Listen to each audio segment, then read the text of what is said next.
ತುಂಬಾನೇ ಸಂತೋಷ. ಯಾಕಂತಂದ್ರೆ 23 ವರ್ಷಗಳು ಆದ್ಮೇಲೆ ರಿಲೀಸ್ ಆಗಿರೋಂತ ಒಂದು ಮರು ರಿಲೀಸ್ ಆಗಿರೋಂತ ಒಂದು ಯಜಮಾನ್ ಹೆಸರಲ್ಲಿ ಅಪ್ಪು ಅನ್ನೋ ಹೆಸರಲ್ಲಿ ಅಪ್ಪು ಅನ್ನೋದಕ್ಕೂ ನಮ್ಗೊಂಥರ ಎದಿನಲ್ಲಿ ಭಯ ಆಗುತ್ತದೆ. ಯಾಕಂತಂದ್ರೆ ನಾವು ಏನಾದ್ರು ಏಕವಚನದಲ್ಲಿ ನಾವು ಮಾತಾಡ್ಬಿಡ್ತಾ ಇದ್ರ ಅಪ್ಪು ಅನ್ನೋದನ್ನ ಅಂತ ನಮ್ಗೊಂಥರ ಅಪ್ಪು ಅನ್ನೋದಕ್ಕೆ ಭಯ ಅನಿಸುತ್ತೆ. ಮೂವಿ ರಿಲೀಸ್ ಆದಾಗ 2022ರಲ್ಲಿ ಸಾರಿ 2002ರಲ್ಲಿ ಮೂವಿ ರಿಲೀಸ್ ಆದಾಗ ನಾನು ಮಿಲಿಟರಿ ಇದ್ದೆ. ರಿಲೀಸ್ಗೆ ನಾವು ಬಂದು ಇಲ್ಲಿ ಮೂವಿ ನೋಡೋದಕ್ಕೆ ನಮ್ಗೆ ಆಗಿರ್ಲಿಲ್ಲ.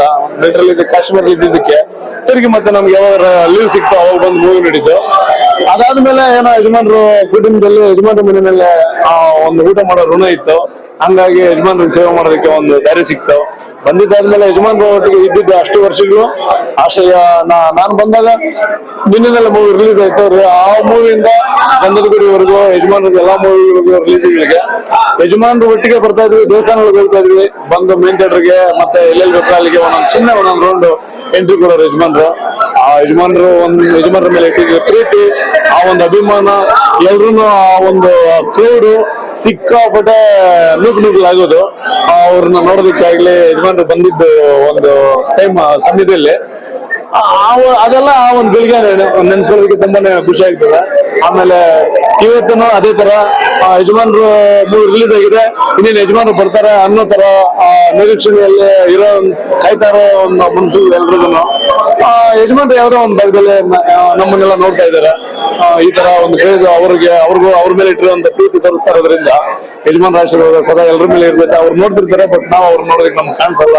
ಹಂಗಾಗಿ ಅವ್ರನ್ನ ದೇವ್ರ ರೂಪದಲ್ಲಿ ನಾವು ನೋಡ್ತಾ ಇದೀವಿ, ಪೂಜಿಸ್ತಿದೀವಿ.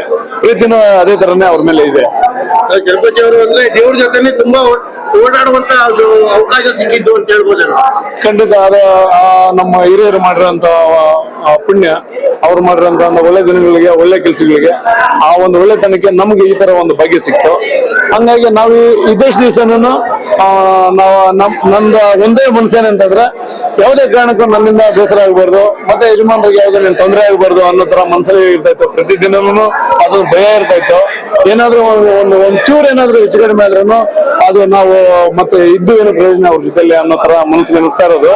ಯಜಮಾನ್ರ ಮನೆಗೆ ಗೇಟ್ ಒಳಗಡೆ ಎಂಟ್ರಿ ಆಗಿದ ತಕ್ಷಣ ನಾನು ದೇವರಲ್ಲಿ ಕೇಳ್ಕೊಳ್ತಾ ಇರೋದು, ಬೆಳಿಗ್ಗೆಯಿಂದ ಸಂಜೆವರೆಗೂ ನಾವೆಲ್ಲಿ ಹೋಗ್ತೀವಿ, ಎಲ್ಲಿ ಬರ್ತೀವಿ, ಯಾವ್ದು ಏನೋ ಒಂದು ಅಡಚಣೆ ಏನೋ ಆಗಬಾರ್ದು, ಒಳ್ಳೆ ರೀತಿಯಾಗಿ ಮುಗಿಬೇಕಪ್ಪ ಇವತ್ತಿನ ದಿವಸ ಅನ್ನೋದನ್ನ ಪ್ರತಿದಿನ ನಾನು ನೆನ್ಸ್ಕೊಂಡು ಒಳಗಡೆ ಗೇಟ್ ಒಳಗಡೆ ಎಂಟ್ರಿ ಆಗ್ತಾ ಇದ್ದೆ.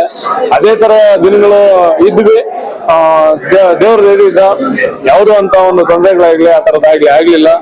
ಹೆಚ್ಚಾಗಿ ನಾವು ಒಂದು ಯಜಮಾನ್ರೊಟ್ಟಿಗೆ ಒಂದು ಪ್ರೀತಿ, ವಿಶ್ವಾಸದಿಂದ, ಸಂತೋಷದಿಂದ ಕಳೆದಿರೋಂಥ ದಿನಗಳು, ಆ ಒಂದು ಜರ್ನಿ, ಅವ್ರ ಜೊತೆ ಇದ್ದಿದ್ದ ಒಂದು ದಿನಗಳು, ಅವರಿಂದ ಕಲ್ತಿದ್ದು ಒಂದು ಒಳ್ಳೆತನ ನಮ್ಮ ಅದೃಷ್ಟ ಅಂತ ನಾನು ಭೌತಿಕವಾಗಿ ಅವ್ರಿಲ್ಲ ಅನ್ನೋ ಒಂದು ಕಡು ಸತ್ಯನ ಜೀವನ ಮಾಡ್ಕೊಳಕ್ಕೆ ಯಾರ ಕೈಲೂ ಆಗ್ತಾ ಇಲ್ಲ. ಖಂಡಿತ ಆಗಲ್ಲ. ಯಾಕಂತಂದ್ರೆ ಇವಾಗ ಅದ್ರ ಬಗ್ಗೆ ಮಾತಾಡ್ತಾ ಹೋದ್ರೆ ಮತ್ತೆ ದುಃಖ ಆಗ್ತದೆ. ಯಾಕಂತಂದ್ರೆ ಇಲ್ಲ ಅನ್ನೋದು ಒಂದು ಶಬ್ದ ಕೇಳಿಸೋದು ಬೇಡ ಅಂತ. ಯಜಮಾನ್ರು ಇದ್ದಾರೆ, ಅವ್ರ ದೇವರು ಜಾಗದಲ್ಲಿ ಇದ್ದಾರೆ. ಅದಕ್ಕಾಗಿನೇ ಎಲ್ರ ಮನೆಗಳಲ್ಲೂ ದೇವ್ರ ಮನೆಗಳಲ್ಲೆಲ್ಲ ಅವ್ರ ಫೋಟೋ ಇಟ್ಟು ಪೂಜೆ ಮಾಡ್ತಿದ್ದಾರೆ. ದೇವರು ಅಂತ ನಾವೊಂದು ನಂಬಿದೀವಿ. ಅವ್ರ ಆಶೀರ್ವಾದ ಸದಾ ನಮ್ಮ ಮೇಲೆ ಇರ್ಲಿ. ಇಡೀ ಕರ್ನಾಟಕಕ್ಕೆ ಅದೊಂದು ಕರಗು ಏನಂತಂದ್ರೆ ನಮ್ಮ ಯಜಮಾನ್ರು ಇಷ್ಟು ಬೇಗ ಈ ತರ ಆಗ್ಬಾರ್ದಾಗಿತ್ತು ಅನ್ನೋ ಒಂದು ಕರಗು ಎಲ್ರಿಗೂ ಇದೆ. ಮತ್ತೆ ಏನ್ ಮಾಡೋದು, ಮನೇಲಿದ್ದೆ, ಯಜಮಾನ್ರ ಮನೇಲಿ ಇದ್ದೆ. ಮಾಮೂಲಿ ಪ್ರತಿದಿನ ಎದ್ದ ಆಚೆ ಒಂದೊಂದ್ ಟೈಮ್ ಶೂಟಿಂಗ್ ಇಲ್ದೇ ಇದ್ದಾಗ ಆಚೆ ಕಮ್ಮನಿಗೆ ಹೋಗ್ತಿರೋರು, ಆ ತರನೇ ಹೋಗ್ತಿದ್ದಾರೆ ಅಂತ ಅನ್ಕೊಂಡೆ ನಾನು. ಯಾರಿಗೂ ಗೊತ್ತಿರ್ಲಿಲ್ಲ. ಸುಮ್ನೆ ಹಂಗೆ ಎದ್ದ ಆಚೆ ಹೋಗ್ತಾರೆ, ರೌಂಡ್ ಹೋಗ್ತಿದಾರೆ ಅಂತ ಅನ್ಕೊಂಡಿದ್ವಿ ಅಷ್ಟೇ. ಈ ತರ ಆಯ್ತು. ಖಂಡಿತ ನಾಳೆ ಯಜಮಾನ್ರ ಬರ್ತ್ಡೇ, ಇವತ್ತು ಅಕ್ಕ ಬರ್ತ್ಡೇ. ಅಕ್ಕವ್ರಿಗೆ ಹುಟ್ಟುಹಬ್ಬದ ಒಂದು ಸಮಯದಲ್ಲಿ ದೇವರು, ಯಜಮಾನ್ರ ಆಶೀರ್ವಾದ, ದೇವರ ಆಶೀರ್ವಾದ ಅವ್ರ ಕುಟುಂಬಕ್ಕೆ ಇರ್ಲಿ, ಅವ್ರಿಗೆ ಒಳ್ಳೇದಾಗ್ಲಿ, ಅವ್ರು ಏನೇ ಮಾಡ್ಲಿ ಅವ್ರಿಗೆಲ್ಲಾನು ಒಳ್ಳೇದಾಗ್ಲಿ ಅಂತ ನಾನು ಕೇಳೋದಕ್ಕೆ ಇಷ್ಟಪಡ್ತೀನಿ. ಜಾತ್ರೆನೇ ಇದು ಇದ್ದಂಗೆಲ್ಲ, ಇದು ಜಾತ್ರೆನೇ. ಅದಕ್ಕೆ ಹಬ್ಬ ಯಜಮಾನ್ರ ವಿಷಯದಲ್ಲಿ ಏನೇ ಮಾಡಿದ್ರು ಆ ಒಂದು ಹಬ್ಬದ ರೀತಿಯಾಗಿ ಮಾಡೋದು ಎಲ್ರು ಸೇರಿ. ಬಟ್ ಎಲ್ರಿಗೂ ಒಳ್ಳೇದಾಗ್ಲಿ, ಯಜಮಾನ್ರ ಆಶೀರ್ವಾದ ಸದಾ ಎಲ್ರ ಮೇಲೆ ಇರ್ಲಿ ಅಂತ ನಾನು ಕೇಳ್ಕೊಳ್ತೀನಿ.